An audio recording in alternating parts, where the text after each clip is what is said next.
നമസ്കാരം. നടി ആക്രമിച്ച കേസുമായി ബന്ധപ്പെട്ട് കുറ്റവിമുക്തനാക്കപ്പെട്ട നടൻ ദിലീപ് ആദ്യം പോയത് കൊച്ചിയിലെ ഹൈക്കോടതിയിലെ പ്രമുഖ അഭിഭാഷകനായ അഡ്വക്കേറ്റ് ബി രാമൻപിള്ളയുടെ വീട്ടിലേക്കാണ്. ആ ദൃശ്യങ്ങൾ നമ്മളെല്ലാവരും കണ്ടതാണ്.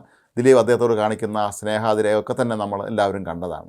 സാധാരണഗതിയിൽ പലരും പറയാറുണ്ട്, പണ്ടത്തെ കാലത്ത് 1000 രൂപയും വള്ളൂർ വക്കീലും ഉണ്ടെങ്കിൽ ആരെയും കുന്നരാമേ രാമനാരായണ എന്നൊരു ചൊല്ലുണ്ടായിരുന്നു എന്നൊക്കെ. അതായത് അന്നത്തെ കാലത്ത്, കഴിഞ്ഞ നൂറ്റാണ്ടിൻ്റെ ആദ്യ കാലഘട്ടങ്ങളിലൊക്കെ തന്നെ ഏറ്റവും പ്രമുഖനായ അഭിഭാഷകനായിരുന്നു മള്ളൂർ ഗോവിന്ദപിള്ള.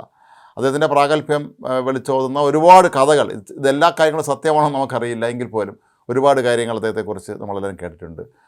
അതുപോലെ തന്നെയാണ് ഇപ്പോൾ അഡ്വക്കേറ്റ് ബി രാമൻപിള്ളയുടെ കാര്യവും. രാമൻപിള്ള ശരിക്കും പറഞ്ഞാൽ ഒരു 10 തലയുള്ള രാവണൻ തന്നെയാണ് അദ്ദേഹം. കാരണം ഒരു കേസ് അദ്ദേഹത്തെ ഏൽപ്പിച്ചാൽ അത് എത്ര ഭംഗിയായി കൃത്യതയോടുകൂടി നടത്തണം എന്നുള്ളതിൻ്റെ ഏറ്റവും വ്യക്തമായ ഒരു തെളിവാണ് അഡ്വക്കേറ്റ് ബി രാമൻപിള്ളയുടെ അഭിഭാഷക ജീവിതം. ആലപ്പുഴ ജില്ലയിലെ മാവേലിക്കരയ്ക്കടുത്ത് ചെട്ടിക്കുളങ്ങരയിലെ ഒരു സാധാരണ കുടുംബത്തിൽ ജനിച്ച അദ്ദേഹം ഇന്ന് രാജ്യം അറിയപ്പെടുന്ന അഭിഭാഷകനായി മാറിയതിൻ്റെ പിന്നിൽ കഠിനാധ്വാനം തന്നെയാണ് അതിൻ്റെ അടിസ്ഥാനപരമായ കാരണം. കേരളത്തിലെ ഏറ്റവും പ്രമുഖനായ ക്രിമിനൽ അഭിഭാഷകനായിരുന്ന അഡ്വക്കേറ്റ് എം എൻ സുകുമാരൻ നായരുടെ ജൂനിയറായിട്ടാണ് അദ്ദേഹം അഭിഭാഷക ജീവിതം ആരംഭിച്ചത്. എറണാകുളം ലോ കോളേജിലെ പഠിത്തം കഴിഞ്ഞ് 1972 അദ്ദേഹം അഭിഭാഷകനാകുന്നത്.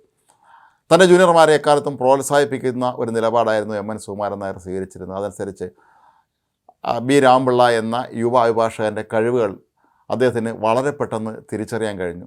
പിന്നീട് അങ്ങോട്ട് അദ്ദേഹം നടത്തുന്ന കേസുകളൊക്കെ തന്നെ വിചാരണയുമായി ബന്ധപ്പെട്ട് അവസാന നിമിഷം മാത്രമായിരിക്കും എം എൻ സുകുമാരൻ നേരത്ത് അതുവരെയുള്ള കോടതി നടപടിക്രമങ്ങളും വിചാരണയെല്ലാം തന്നെ വിസ്താരമൊക്കെ നടത്തുന്നത് ബി രാമൻപിള്ളയായിരുന്നു. എം എൻ സുകുമാരൻ നായർക്ക് ബി രാമൻപിള്ളയെ എന്ത് കാര്യവും തൻ്റെ ജൂനിയറിനെ വിശ്വസിച്ച് ഏൽപ്പിക്കാം എന്ന ഒരു അവസ്ഥ ഉണ്ടായിരുന്നു.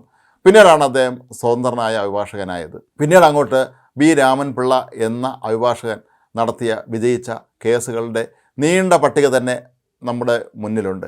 എന്നാൽ അവയിലേറെ ശ്രദ്ധേയമായ ഒന്നാണ് ടി പി കേസുമായി ബന്ധപ്പെട്ട് CPM നേതാക്കളെ രക്ഷിച്ചെടുത്ത കഥ. CPM കോഴിക്കോട് മുൻ ജില്ലാ സെക്രട്ടറിയും ഇപ്പോൾ സംസ്ഥാന സഹകരണ ബാങ്ക് അധ്യക്ഷനുമൊക്കെയായ പി മോഹനനെ ഒക്കെ ഈ കേസിൽ നിന്ന് വളരെ കൃത്യമായി അദ്ദേഹത്തിൻ്റെ വാദമുഖങ്ങൾ ഓരോന്നോരോന്നായി നിരത്തി രക്ഷിച്ചെടുത്തത് അഡ്വക്കേറ്റ് ബി രാമൻപിള്ള തന്നെയായിരുന്നു. അതുപോലെ കാവ്യമാധവൻ്റെ ആദ്യ വിവാഹത്തിലെ വിവാഹമോചന കേസിൽ ഭർത്താവിൻ്റെ ഭാഗത്തു നിന്ന് കേസ് നടത്തിയ ആൾ ബി രാമൻപിള്ളയായിരുന്നു. അതുകൊണ്ട് തന്നെ നടി ആക്രമിച്ച കേസിൽ ദിലീപിൻ്റെ ആളുകൾ അഡ്വക്കേറ്റ് രാമൻപിള്ളയെ സമീപിച്ചപ്പോൾ ഇത് പറഞ്ഞ് ആദ്യം ഒഴിഞ്ഞു മാറുകയായിരുന്നു എന്നാണ് പറയുന്നത്. നടിയെ ആക്രമിച്ച കേസിൽ ദിലീപ് ദീർഘകാലം ജയിലിലായ സന്ദർഭത്തിലാണ് അദ്ദേഹം ഈ കേസ് ഏറ്റെടുക്കാൻ തയ്യാറാകുന്നത്.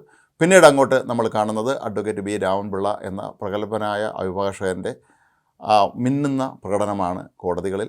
അങ്ങനെ ദിലീപിന് ജാമ്യം കിട്ടുന്നു, പുറത്തിറങ്ങുന്നു.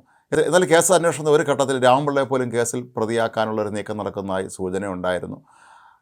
മൊബൈൽ ഫോണിലെ വിശദാംശങ്ങൾ ഒരു സാങ്കേതിക വിദഗ്ധനെ ഉപയോഗിച്ച് രാമൻപിള്ളയുടെയൊക്കെ നേതൃത്വത്തിൽ ഡിലീറ്റ് ചെയ്തു എന്നുള്ള ആരോപണങ്ങളൊക്കെ വന്നിരുന്നു. പക്ഷേ അവയെല്ലാം തന്നെ ധൈര്യത്തോടുകൂടി നേരിടാൻ അദ്ദേഹത്തിന് കഴിഞ്ഞിട്ടുണ്ടായിരുന്നു. അഡ്വക്കേറ്റ് രാമൻപിള്ളയെ സംബന്ധിച്ചിടത്തോളം തൻ്റെ മുന്നിലെത്തുന്ന കേസിൻ്റെ എല്ലാ വിശദാംശങ്ങളും അത് ഇഴകീറി പരിശോധിച്ച് കോടതിക്ക് മുന്നിൽ ഹാജരാക്കാനും തൻ്റെ കക്ഷിക്ക് അനുകൂലമായി അതിനെ മാറ്റാനുമുള്ള അദ്ദേഹത്തിൻ്റെ അസാമാന്യമായ പ്രതിഭ നമ്മളെപ്പോഴും അംഗീകരിക്കേണ്ടത് തന്നെയാണ്. ഹൈക്കോടതി ഏറ്റവും പ്രഗത്ഭരായ അഭിഭാഷകരുടെ നിരയിലാണ് അദ്ദേഹത്തിൻ്റെ സ്ഥാനം. നമ്മുടെ നാട്ടിലെ ഒരുപാട് വിവാദമുണ്ടാക്കിയ വലിയ ക്രിമിനൽ കേസുകളിലൊക്കെ തന്നെ പ്രതികൾക്ക് വേണ്ടി ഹാജരാകാനും അവർക്ക് വിജയം വാങ്ങിക്കൊടുക്കാനും കഴിഞ്ഞ ഒരു അഭിഭാഷകൻ തന്നെയാണ് അഡ്വക്കേറ്റ് രാമൻപിള്ള. ഇവിടെ മള്ളൂർ ഗോവിന്ദപിള്ളയെ നമ്മൾ അദ്ദേഹത്തെ പലപ്പോഴും താരതമ്യപ്പെടുത്താറുണ്ടെങ്കിൽ പോലും രണ്ടുപേരും രണ്ട് രീതിയിൽ ജീവിക്കുന്നവരാണ്.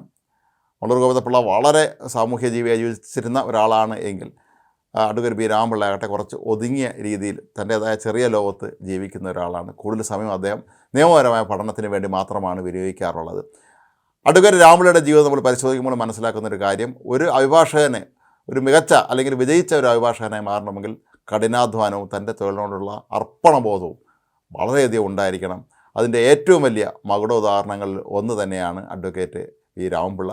ഏതായാലും നടി ആക്രമിച്ച കേസിൽ ദിലീപിനെ കുറ്റവിമുക്തനാക്കുന്നതോടുകൂടി ബി രാമൻപിള്ളയുടെ ഔദ്യോഗിക ജീവിതത്തിലെ മറ്റൊരു സുവർണ്ണ ഏട് കൂടി ഇതിലൂടെ രചിക്കപ്പെടുകയാണ്.